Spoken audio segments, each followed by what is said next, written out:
Police in Los Angeles have made an arrest in connection with an anti-Semitic attack outside of a restaurant in LA's Beverly Grove area last week. Unfortunately, it was not an isolated incident. The Anti-Defamation League says in the week after military conflict between Israel and Hamas began earlier this month, there were nearly 200 possible anti-Semitic attacks here in the United States. Joining us now is Rabbi Yaakov Menken, Managing Director at the Coalition for Jewish Values. Rabbi, thank you so much for joining us today. We appreciate it.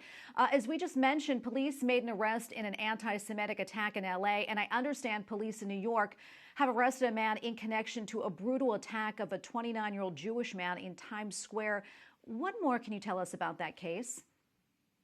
Well, first of all, thank you so much for having me. And, you know, as with all these things, we're hearing the news essentially as you are, that one after the other. What I can contribute most of all is we have to connect these violent actions to the words that preceded them. Incitement to violence leads to violence. And if you want to understand why this particular conflict between the Hamas, explicitly genocidal terror organization, with Israel, why is there such a worse reaction in America, such a greater outbreak of violence? There's a direct connection to the fact that you now have members of Congress openly lying about Israel and openly lying about what is going on over there. And that false narrative leads to hateful action. And I want to mention this one attack. It happened in Brooklyn. A man was charged with arson for setting a fire to a Jewish school and a synagogue near a Catholic parish that was also attacked, apparently by the same person. I want to ask you this. How concerned are you about this recent rash of anti-Semitic attacks? And you kind of touched on what's fueling it. Can you talk a little bit more about that and what can be done to stop it? Well, the fuel is clearly, you know, as people are pouring gasoline on it all the time. And one thing that you clearly, as you mentioned, the Jews are the canary in the coal mine. Once they're done with the Jews, I mean, look in Syria and the Yazidi Christians. Look in Egypt at Coptic Christians. The Christian community follows the Jewish community when radical forces like this are allowed to flourish. The best way to stop it is, you know, to stand up and nip it in the bud. Unfortunately, Congress is doing nothing to reprimand, much less remove congressmen who are openly encouraging these flames of hate.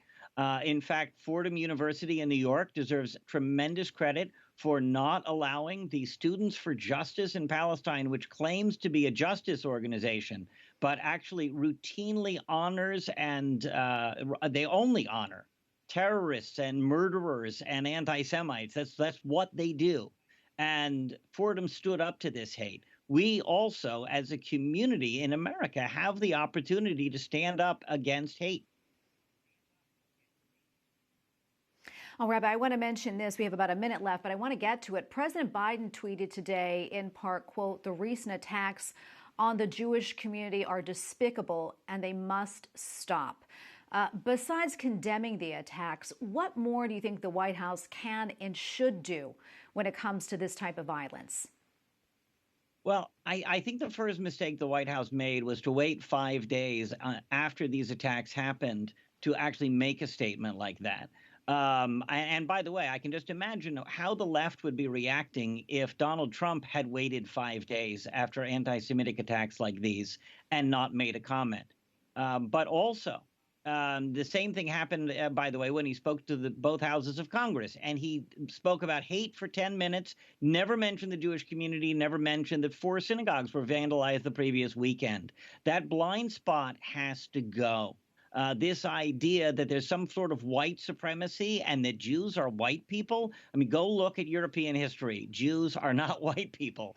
And they definitely, if we're going to protect all minorities from violence, they have to work in a non-partial way to look at the way all communities are, what hatred they face, and to be honest about it. Because the last thing on the list is that while they're saying that Jews are white people, they're also saying that anti-Semitism is all a problem of white supremacy. And that is clearly false as well. There's so much more that the administration could be doing, and we hope they start. Well, Rabbi, thank you so much for your time today. We really appreciate you coming on and talking to us about this, and we're praying for you all. Rabbi Yaakov Menken, Managing Director at the Coalition for Jewish Values. Thank you again. Thank you.